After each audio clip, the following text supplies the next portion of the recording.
Utopia, by Sir Thomas More, written in 1516, is a work of political and social satire that presents a fictional island society as a model of an ideal state.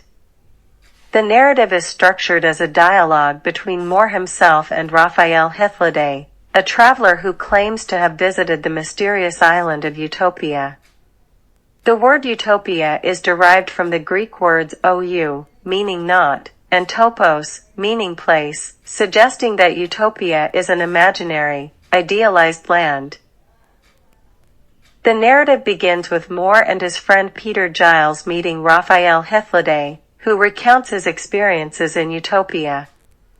According to Raphael, Utopia is an island located somewhere in the New World. He describes the utopian society, its political system, social structure, and customs. The political system, Utopia, is governed by a unique political system. There is no private property, and all goods are held in common. The head of state, known as the suffragant, is elected by the people. Beneath the suffragant are officials, called tranibers, who oversee groups of 30 households.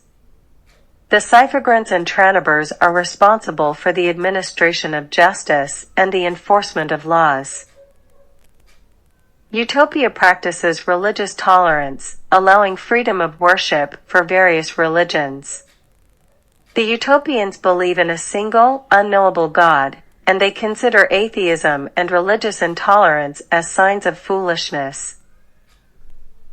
The social structure, Utopia, is characterized by a classless society.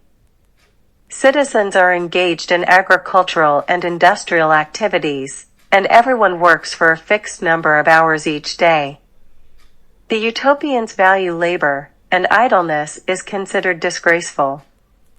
While there is no private property, households are rotated every 10 years, ensuring equality and preventing attachment to material possessions. Education is highly valued in Utopia, with both men and women receiving a comprehensive education. The utopians believe that an educated populace is essential for the well-being of the state. However, this education is primarily focused on serving the needs of society, and the pursuit of individual knowledge is discouraged.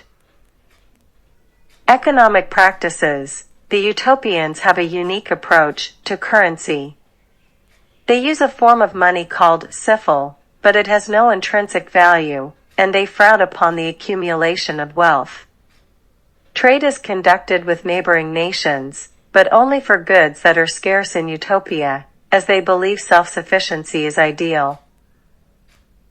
Slavery is practiced in Utopia, but it is reserved for those who have committed serious crimes in other countries.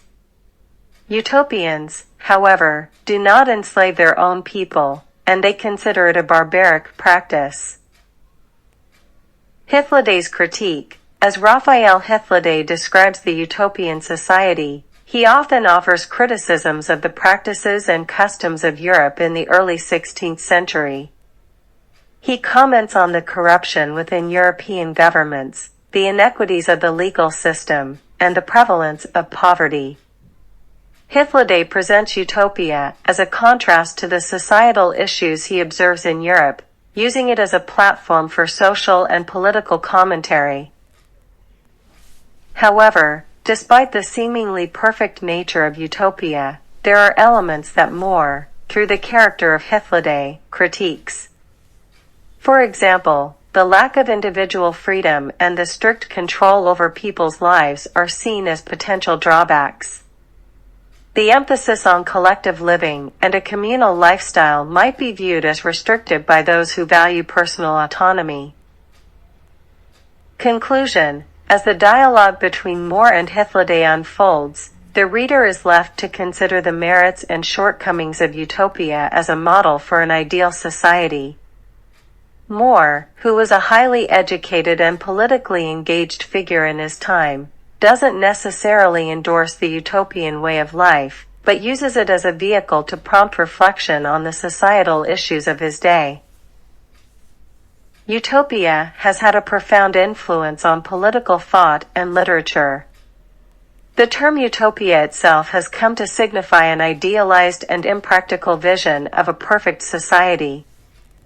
Sir Thomas More's work continues to be studied and discussed as a classic exploration of political philosophy, social criticism, and the complexities of envisioning a perfect society.